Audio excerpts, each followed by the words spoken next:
प्रधानमंत्री नरेंद्र मोदी ने आज कृषि अर्थशास्त्रियों के 32वें सम्मेलन का उद्घाटन किया। ये सम्मेलन भारत में 65 साल बाद आयोजित किया गया। इसमें 75 देशों के 1000 प्रतिनिधि शामिल हुए। कार्यक्रम में पीएम मोदी के साथ कृषि मंत्री शिवराज सिंह चौहान भी मौजूद रहे। दिल्ली के कृषि विज्ञान केंद्र में चल रहे इस सम्मेलन में पीएम मोदी ने कहा, हमारे ग्रंथों में अन्न को औषधि बताया गया है। फूड न्यूट्रिशन को लेकर दुनिया भर में चिंता है। भारत में 2000 साल पहले कृषि पराशर ग्रंथ लिखा गया था। कृषि अर्थशास्त्रियों के अंतर्राष्ट्रीय सम्मेलन को संबोधित करते हुए पीएम मोदी ने कहा कि हम किसानों के जीवन में सुधार लाने के उद्देश्य में सुधारों और उपायों के साथ कृषि क्षेत्र को मजबूत करने की योजना बना रहे हैं। भारत में कृषि से जुड़ी शिक्षा और अनुसंधान से जुड़ा एक मजबूत इकोसिस्टम बना हुआ है। Indian council of agriculture research के एक ही 100 से ज्यादा रिसर्च संस्थान हैं। भारत में कृषि और उससे संबंधित विषयों की पढ़ाई के लिए 500 से ज्यादा कॉलेज हैं। भारत में 700 से ज्यादा कृषि विज्ञान केंद्र हैं, जो किसानों तक नई तकनीक पहुंचाने में मदद करते हैं। पीएम मोदी ने आगे कहा कि भारत जितना प्राचीन है, उतनी ही प्राचीन कृषि और भोजन को लेकर हमारी मान्यताएं हैं और हमारे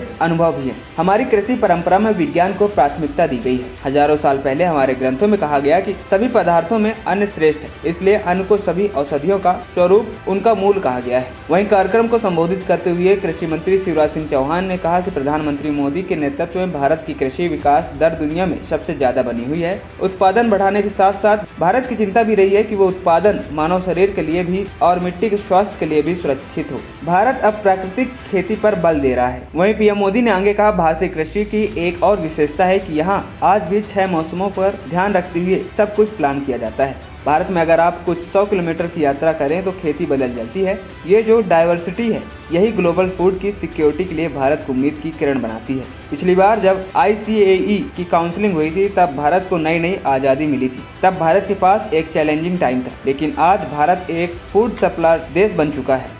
आज भारत दूध, दाल और मसालों का सबसे बड़ा प्रोड्यूसर है। आज Bharat food grain, fruits, vegetables, cotton, sugar, T आदि का दूसरा सबसे बड़ा प्रोड्यूसर है। एक समय भारत की फूड सिक्योरिटी दुनिया का चिंता बनी हुई थी, लेकिन आज या यूं कहें, आज का Bharat global food security, globe nutrition security के सोल्यूशन देने में जुटा हुआ है। खबरी चौखट की रिपोर्ट।